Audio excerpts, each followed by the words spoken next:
Hello dear students, आज आपको सिखाएंगे वज्र गुणन विधि। तो इसमें आपको ध्यान से देखना है और वीडियो को स्किप नहीं करना है। शुरू से लेके अंत तक आपको देखना है, तो आपकी ये समझ में आ जाएगा कि कैसे हम वज्र गुणन विधि करते हैं। तो इसके लिए आप इसमें सबसे पहले हमें फार्मूला तैयार होना चाहिए, और उसके बाद हमारा यहाँ नियम क्या होता है कि कभी भी बराबर के यहाँ आपका कोई गिनती और अक्षर नहीं होना चाहिए, हमेशा जीरो रखना चाहिए। ठीक, तो यहाँ हमारा जो गिनती है जैसे 35 है, तो इसको हम पक्षांतर कर देंगे। तो यहाँ आएगा ये 5x और प्लस 3y और माइनस कितना हो जाएगा 35। समीकरण को हमेशा जीरो के बराबर रखना, और यहाँ से ये आ जाएगा 2x प्लस 4y, और उसके बाद यहाँ से माइनस 28 बराबर क्या हो जाएगा जीरो। तो हमेशा आपको याद रखना है कि कभी भी इसको हमें क्या है, गिनती को अगले पक्ष में नहीं रखना है। ठीक ना जी, क्या करना है, पक्षांतर कर लेना है, बराबर जीरो के करना है। अब इसके बाद हम क्या करते हैं, पहले समीकरण को हम इसको a1 मानते हैं। a1 बराबर 5 और b1 बराबर कितना आएगा यहाँ से 3 और c1 बराबर यहाँ आ जाएगा माइनस 35। ठीक ना जी, पहले समीकरण से। फिर दूसरे समीकरण से यहाँ a2 का नाम देना, यहाँ 2 आएगा और b2 बराबर आ जाएगा 4 और c2 बराबर हो जाएगा माइनस 28। ओके, चिन्ह के साथ बढ़िया से आपको रखना है। अब इसके बाद हम क्या करते हैं, देखो फार्मूला आपको याद रखना है। जो इसका सूत्र होता है उसको अच्छे से तैयार करना। आपको हम एक ट्रिक बताते हैं, उसी स्तर से आप इसको सूत्र को याद कर सकते हैं।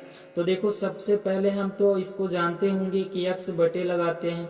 यहाँ से आपको b1 से स्टार्ट करना है, यही एक स्टेप याद रखना। अब देखो एक साइक्लिक क्रम होता है, उसी के अनुसार हम आपको बता देते हैं, उसी तरह से लगाना। ठीक, जैसे आपको पता है a आता है, a के बाद क्या आएगा b और b के बाद क्या आएगा c।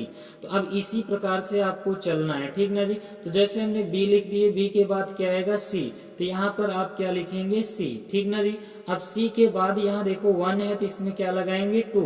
अब यही माइनस लगा के इसका चिन्ह ये बदल देना, ये हो जाएगा b2 और ये हो जाएगा c1। ओके जी, अब यहाँ से y बटे लेना अगले में, फिर यहाँ C1 से स्टार्ट करना। C के बाद क्या आएगा जी, A आएगा। तो अगले में देखो यहाँ 1 होगा तो अगले में क्या होगा 2।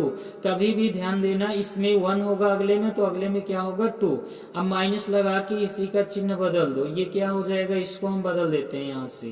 तो ये आएगा यहाँ C2 और यहाँ आ जाएगा A1 बराबर। अब यहाँ 1 बटे लगाते हैं, क्या आएगा A1 को फिर यहीं से ले लेना, A1 के बाद क्या आएगा B2, उसके बाद यहाँ आएगा A2 और क्या हो जाएगा B1। तो हम जहां से चलते हैं वहीं पर समाप्त हो जाता है। ठीक ना जी, तो इस प्रकार से सूत्र को अच्छे से आप तैयार कर लेंगे।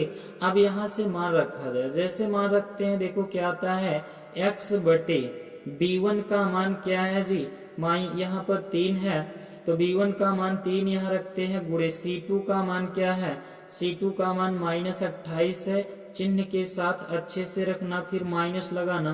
B2 का मान क्या है, B2 का मान हमारा है 4, यहाँ 4 रखेंगे, फिर गुणे लगाएंगे। C1 का मान क्या है, माइनस 35। ओके जी, फिर यहाँ से y बटे आगे क्या है C1 का मान माइनस 35 और गुणे उसके बाद क्या है A2 का मान 2 है, यहाँ 2 रखेंगे, माइनस C2 का मान क्या है जी, C2 का मान माइनस 28 है, तो यहाँ पर माइनस माइनस क्या हो जाएगा, अब प्लस हो जाएगा। ओके, A1 का मान देखो क्या है 5 है, यहाँ 5 रखना, बराबर क्या आया, यहाँ 1 बटे A1 का मान कितना है 5 है, यहाँ 5 रखो, और B2 का मान कितना है जी, B2 का मान यहाँ से 4 है, और उसके बाद यहाँ A2 का मान कितना है, A2 का मान ध्यान से देखेंगे तो ये 2 है, और गुणे B1 का मान क्या है, B1 का मान यहाँ पर है 3। ओके जी, B1 का मान कितना आया 3। अब इसी को हम सॉल्व कर लेते हैं, जो भी गुणा भाग है उसको कर लेते हैं। ठीक ना जी, तो चलते हैं गुणा भाग करते हैं इसका। x बटे यहाँ से गुणा करेंगे तो 8 3 24 हो जाएगा, 4 या 3 दूनी 6 और 6 2 कितना हो गया 8, और यहाँ पर माइनस में आएगा, माइनस माइनस का गुणा यहाँ पर प्लस हो जाएगा, 5 चौक कितना होगा 20, और ये 4 3 कितना हो गया 12 और 2 कितना हो जाएगा जी, ये हो जाएगा 14। ओके जी, बराबर यहाँ से y बटे, अब यहाँ से गुणा करेंगे, 35 दूना 70 हो गया, प्लस ये 8 पंचे 40 और 5 दूनी 10 और 4 14 हो गया, ठीक ना जी। बराबर यहाँ से आएगा 5 चौक 20 और 3 दूनी कितना हो जाएगा 6। ठीक इस प्रकार से आगे तो यहाँ पर हम जोड़े घटाएंगे। देखो चिन्ह के साथ जोड़ना और चिन्ह के साथ घटाना अच्छे से। तो ये प्लस में है, ये माइनस में है, तो घटा लेंगे, चिन्ह उसकी लगाएंगे जिसकी संख्या बड़ी होती है। तो अब यहाँ से हम इसको घटाएंगे, तो यहाँ से ये आएगा 10 में से 4 गया 6 और कितना यहाँ पर 3, 13 हुआ, 8 5 कितना हो जाएगा 13। ओके जी। फिर बराबर आया, ये आया y बटे, यहाँ से अब इसको घटाएंगे तो कितना आ जाएगा जी 70 आएगा, प्लस में आएगा और ये कितना हो जाएगा 1 बटे ये हो गया 14। ओके जी।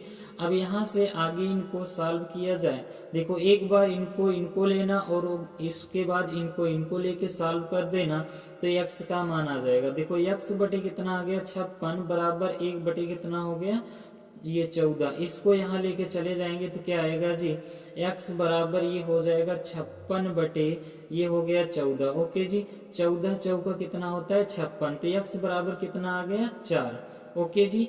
x का मान हमारा मिल गया 4 आया। फिर अगला इसी प्रकार से आपको करना है, y बटे ये हो गया 70 बराबर 1 बटे कितना हो गया 14। इसको यहाँ ले जाएंगे तो y बराबर ये हो जाएगा 70 बटे 14 और 14 पंचे कितना होता है 70, तो y बराबर यहाँ से कितना हो गया 5। ओके जी। तो हमारा आंसर क्या बन गया, x बराबर आ गया 4 और उसके बाद y बराबर आ गया 5। ये हमारा आंसर है, ठीक ना जी। अगर ये वीडियो अच्छा लगा होगा तो लाइक जरूर कर देना। अगर चैनल को सब्सक्राइब नहीं किए होंगे तो चैनल को सब्सक्राइब जरूर कर लेना और अपने ग्रुप में शेयर कर देना। ओके, थैंक्स इस वीडियो को देखने के लिए आपको।